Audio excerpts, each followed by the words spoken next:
So hello guys, sa for this video, ayan at nakikita nyo at napapansin nyo ba? Andito tayo ngayon sa emission center guys. Yes, tama po.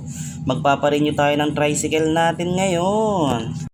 At dahil nga sa sobrang dami ng pila, ito nga't napabili muna ako ng Paris Overload at kumain muna ako dito sa loob ng ating Craftor. Taxi pala. Taxicle. At di na ako nagpatumpik-tumpik pa at dali-dali ko na tinikman itong Paris Overload ni Kuya ng Isabela. Masarap naman siya at swak sa budget kaya okay na to. Habang naghihintay, sa dami ng pila nito talagang magugutom ka mga kapatid. Kaya ito, tinira ko na itong Paris ni Kuya. Baka tirahin pa ng iba. 50 pesos nga lang with rice na. Talagang mabubusog ka, talagang di ka magugutom dito. Ito nga pala yung nagbebenta dito sa harapan ng LTO guys, LTO Rojas. Sa kadailanang na rin ng dami nagmamayari ng mga sasakyan ngayon. Kaya yung pila sa emission talagang sobrang dami. Hay nako, share ko nga lang pala guys, alam nyo ba yung kakilala ko? Ang sabi niya sa akin pag siya daw yung nagparehistro ng sasakyan ay hindi na pumipila. Binibigay lang daw yung papel at kinabukasan babalikan na lang.